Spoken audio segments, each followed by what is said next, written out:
What's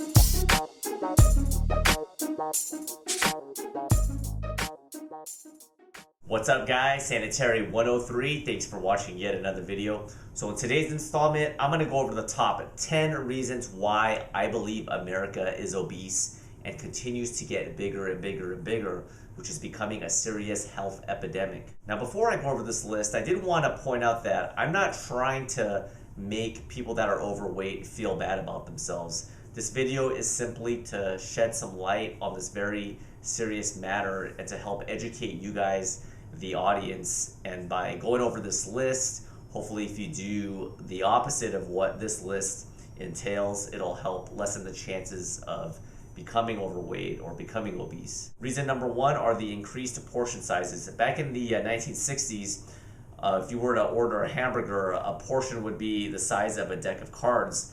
But now if you go to any restaurant or a fast food joint, you can get the double quarter pounder, you can get the 4x4, you can get the big old, basically the portions are getting bigger and bigger and bigger. And people, when they order food, whatever they get, a lot of people just have a tendency, they see it, be like, hey, it's there, I paid for it, I'm gonna eat it all. And since we're on the topic of portion sizes, let's move on to reason number two, and I briefly touched upon this in reason number one, and that is the invention of fast food, the convenience factor.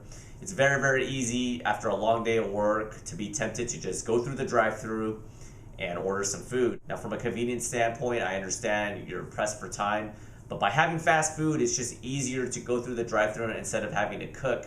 And the problem with that is that fast food is high in calorie, high in fat, high in sugar, high in salt, and that definitely is a contributing factor to America being obese. Reason number three is a lot of people skip breakfast. Now I just wanted to point out that losing weight or gaining weight, it all is a calorie game. You know, the more calories you consume than your body can burn, you're gonna gain weight. If you eat less calories than what your body requires, you're gonna lose weight. So if you skip breakfast, that doesn't necessarily mean you're gonna automatically gain weight, because if you skip breakfast and then eat a sensible lunch and dinner, you can still lose weight. However, there have been multiple studies that have indicated that if you skip breakfast, there's a better chance that you're gonna make worse food choices later on in the day and overeat. The reason for that is that, let's say you go to bed at about 11 p.m., you sleep a good 8 hours, you wake up, all right?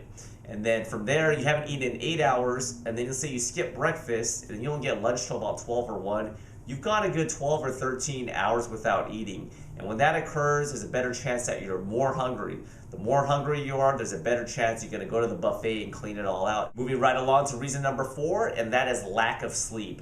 The end result is kind of similar to skipping breakfast. When you're sleep deprived, it decreases your metabolism, you get irritable, and you basically make bad food choices. Also, the more tired you are, there's a less chance that you're gonna even wanna cook at home and have a decent portion size healthy meal, and you might just end up going to the fast food joint like in the other examples. So definitely lack of sleep is another contributing factor. Reason number five, and this is probably one of the most obvious ones, but I have to point it out, and it's basically lack of exercise. We're not moving around enough. You know, I'm not dating myself, but when I was a kid, you know, I go out bike riding with my friends, you know, in my childhood, play tag, water balloon fights. Basically, you're moving around. But now a lot of kids, you know, they're just sitting at home playing video games. And by not moving around, you're not burning as many calories. If you're not burning as many calories, you're obviously gonna hold on to it and put on weight. Moving right along to reason number six, why America is obese. And this kind of ties into reason number five with lack of exercise, and I briefly touched upon this. And that is the invention of basically technology. Like I briefly mentioned earlier, you know, a lot of kids, because there's the new PlayStation or the Xbox, there's video games, right? The invention of video games, which are fun, but obviously you're burning less calories, you know, pressing the little buttons, as opposed to back in the 60s and 70s and early 80s, when kids had nothing to do. They would go outside, right? Get some sunshine, play baseball, play some, you know, tackle football. You're moving around. I mean, I can go on and on. All the cable companies, you got DVR, TiVo, you can record, you can fast forward your programs, watch two at a time. It's very convenient with all this technology to want to just sit down and unwind. There's nothing wrong with unwinding, but this technology is luring people into becoming more inactive. And I'm not just talking about electronics like the flat screens and the cable TV and the video games. I'm also talking about The convenience factor for technology in terms of escalators, also elevators. A lot of people prefer to take the elevator as opposed to taking the stairs, which is fine.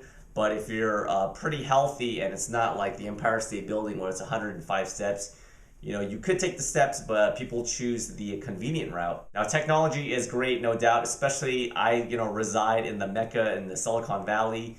But at the same time, we need to acknowledge that technology does make it easier for people to basically not move around. And when you don't move around, there's an increased chance that you're going to be overweight. Reason number 7 why America is obese is that too many people are drinking their calories. We're talking about all the sugared beverages, all the sodas, the fruit juices, the caramel macchiatos, the mocha frappuccinos, all that stuff from Starbucks and Peet's Coffee, yada, yada, yada. It's loaded with sugar. It doesn't have much nutritional content.